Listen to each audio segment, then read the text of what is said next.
ही अशी असते की आपल्यावर झालेल्या अन्याय अत्याचाराचं एक शब्द सुद्धा आपल्या पतीसोबत काढत नाही, त्याचा मूड पाहून त्याला बरोबर प्रेमाने समजून सांगते आणि प्रसन्न मनाने ते सर्व घरातले कामं करते, सर्वांचा मान सन्मान करते, सर्वांचा आदर सत्कार करते आणि ज्याप्रमाणे सख्याला पाहून सखी प्रसन्न होते त्याप्रमाणे तिचा स्वभाव असतो, तिला सखी भार्या करते.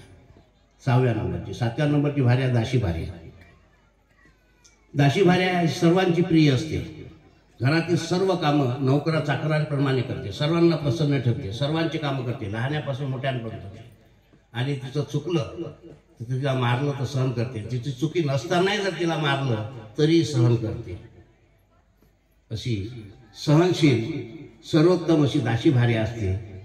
या 7 भार्यांपैकी तू कुठल्या प्रकारची आहे असं जेव्हा बुद्ध विचारतात तेव्हा ती हात जोडून म्हणते, भगवान मी यानंतर 7व्या प्रकारची भार्या बने.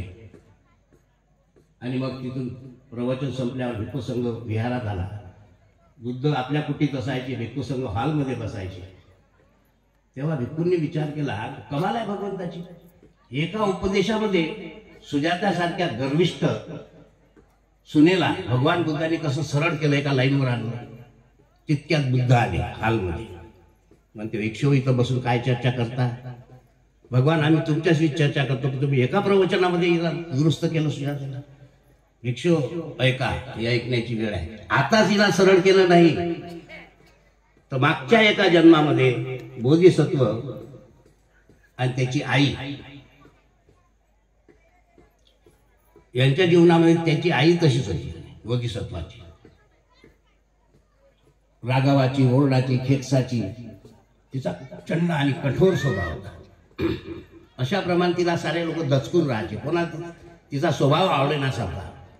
अशा वेळेस एकदा नगर भ्रमणासाठी ती निघाली रथात बसून आणि सोबत बोधिसत्वाला घेतलं, मुलाला. आणि चालता चालता नौकर चाकर होतेच, 2-3 झाडं होती मोठे, त्या झाडावर कावडे बसले होते. कावडे काव काव काव काव काव काव. तेव्हा तिनं म्हटलं, हे नौकरांनो, सेवकांनो, जा ते कावडे सर्व ओढून टाका.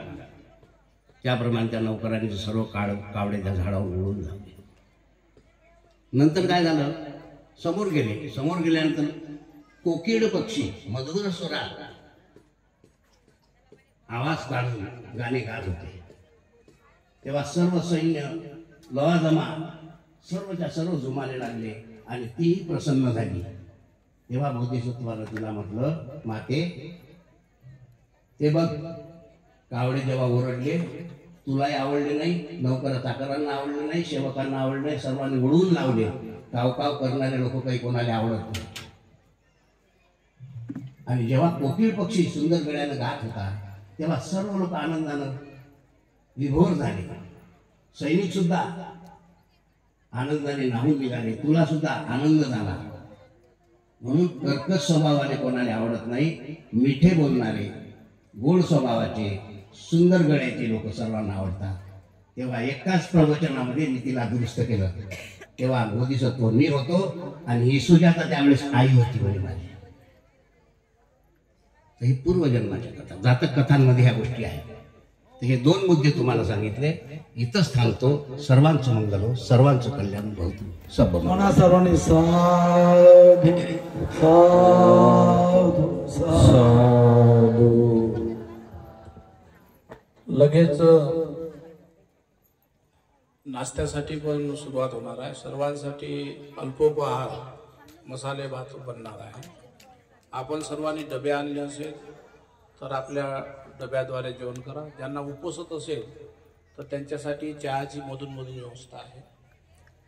आणि पौर्णिमा असल्यामुळे बऱ्याच उपासिकांना उपवासत आहे. भिक्खूंचाही नाश्ता होईल आणि तुमचाही नाश्ता होईल. थोडा अर्धा घंटा टाईम आहे. आपल्या इथे सारेगमपा विजेता उज्ज्वल गजबार, तुम्ही गाणे ऐकले असेल तर, बौद्ध समाजाचा जो विजेता आहे सारेगमपाचा, ते आपल्या इथं आलेले आहेत. त्यांचे 1-2 गीत आपण ऐकणार आहोत आणि त्यांचा आपण सत्कार पण करणार आहोत. म्हणजे आपल्यासाठी भूषण आहे की इंडियन आयडॉल आणि हे ज्या गोष्टी आहेत, मोठे मोठे गायक जे निर्माण झाले त्यामध्ये तोही एक क्लासिक गायक आहे. क्लासिकल गायक असल्यामुळे त्यांची इथं उपस्थिती झालेली आहे. ते उपविजेता असल्यामुळे त्यांच्याकडून आपण 1-2 गीत ते गीत सादर करणार आहेत. आपण ऐकणं श्रवण करणार आहोत. शिवाय त्यांचा आपण सत्कार पण करणार आहोत.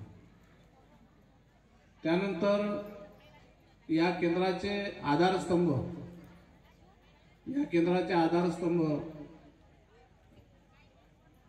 डॉक्टर प्राध्यापक विजयाताई मुळे ज्यांनी सर्वात महत्त्वाची सुविधा उपलब्ध करून दिली, म्हणजे शौचालय पुरुषांसाठी 5, महिलांसाठी 5. म्हणजे त्यामध्ये स्टाईल लावून दिली, कमोड लावून दिले, त्याच्यामध्ये आपल्याला शॉवर लावून दिले, असे सुंदर असं शौचालय बनवून दिलं. आणि ते पौर्णिमेच्या आधी झालंच पाहिजे. मी म्हटलं या वर्षीने आपण आरामात करू, तर त्यांनी ऐकलं नाही आणि खूप मोठा प्रचंड पैसा खर्च करून ते शौचालय आपल्यासाठी पूर्णता बांधून दिली. ते आपण इथे उपस्थित आहेत. त्यांना बुद्ध मूर्ती आपण भेट देणार आहोत. बुद्ध मूर्ती शाल देऊन त्यांचा आपण सत्कार करणार आहोत. उज्ज्वल गजबाल यांचा सत्कार करणार आहोत. नाशिकचे बौद्ध उपासक निकम साहेब आलेले आहेत. त्यानंतर आमचे दानदाता या सेंटरला बरीच आर्थिक मदत मोठ्या प्रमाणात केलेली आहे. इंजिनियर रुपेशजी चक्रे आणि त्यांच्या पत्नी पण आलेल्या आहेत. दोघा पती पत्नीचा उभयचा सत्कार आम्ही करणार आहोत. उद्या त्यांचा वाढदिवस पण आहे. ते जर 12 वाजेपर्यंत थांबले असते, पण त्यांच्या मुलीची परीक्षा आहे, त्यामुळे आपण केक कापू शकणार नाही. त्यांची उपस्थिती आहे. पुन्हा या केंद्राचे बुद्धविहाराचे दान